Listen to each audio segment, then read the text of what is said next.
So I got these inexpensive mounting brackets off of Amazon and was really impressed with the quality of the construction of them. I'll put the link in the description below. I covered them first with blue painter's tape, and I'm not quite sure if you actually need to do this or not. The reason is that they're made of aluminum, and when aluminum is in contact with steel, sometimes that can accelerate corrosion. So the blue painter's tape acts as a barrier. So the first step is to mark with a Sharpie marker the alignment of the bracket. We're first going to unscrew this one. We're going to put it in like that, put the screw back in, put it like that, and put that screw in. So hopefully this will not mess up its alignment.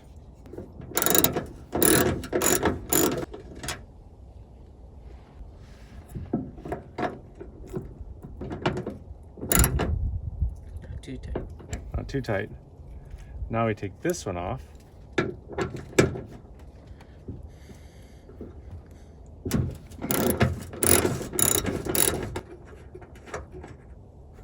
I slide it over.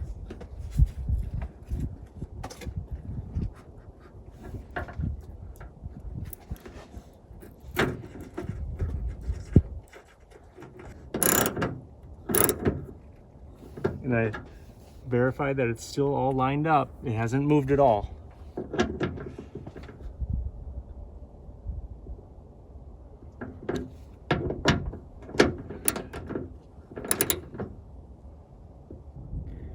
See that? See that? There's a space in between.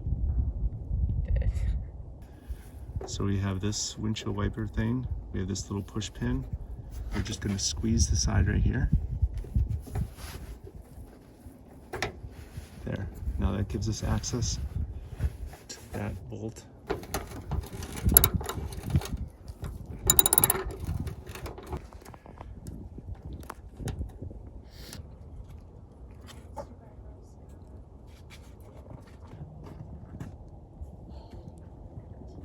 I'm going to close this and make sure that there's no rubbing.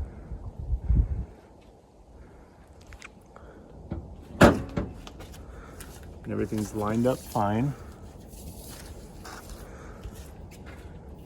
Make sure that's all lined up fine. That closes okay. So that closes real nice. So that's solid. See that doesn't rub against anything? That's solid on there too.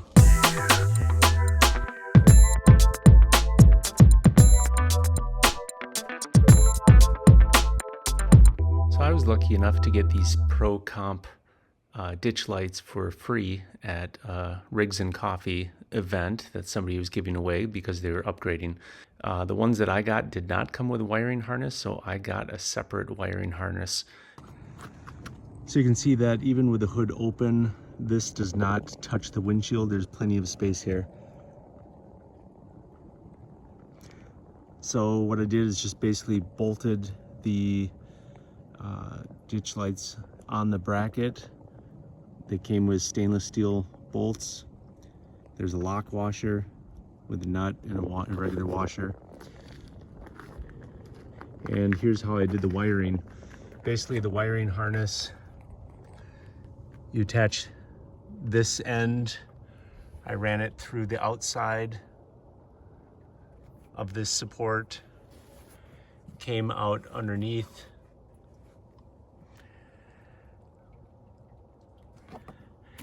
And then this one is running along the back of the engine bay to this passenger side.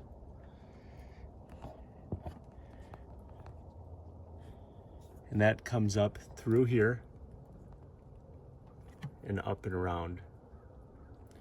And if you just pass it along here, it doesn't pinch when you close the hood. So that just attaches down there, it runs across to this side, just zip tied along the back. That is attached to this relay right here, which I just need to bolt it on with this one. I just haven't done that yet. But You can bolt it to another bolt right here. This is just some extra line that I have zip tied on here because eventually this will all change when I get a switch system. But here's the inline fuse, and this goes to the red positive terminal of the battery, and the black ground goes to a ground on the side. All of this is zip tied, so it's pretty secure. It's not going to flop down all in there. And then the other switch dives down here through that firewall, and that connects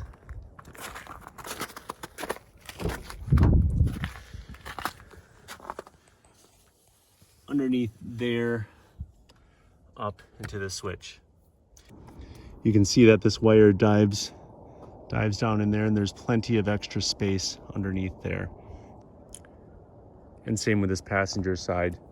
You can see that it goes down through that gap, and it's not pinched there at all.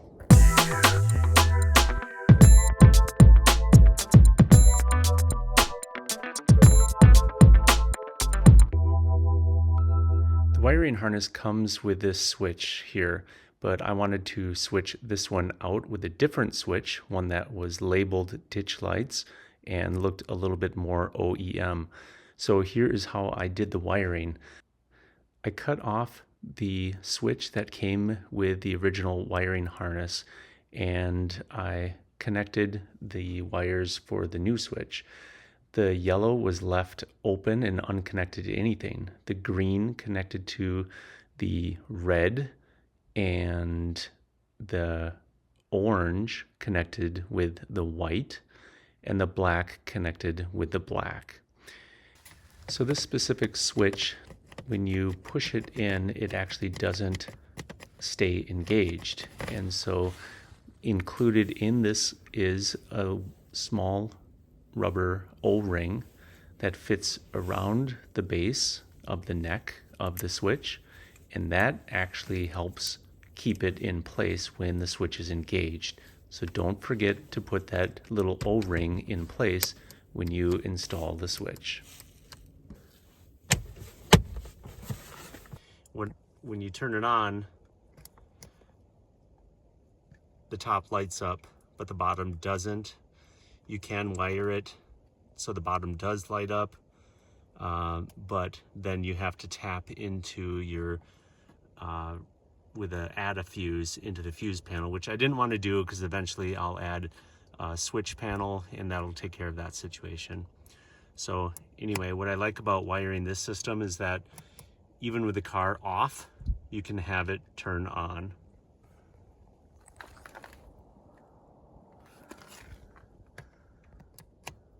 So you just have to remember to turn it off so you don't kill your battery.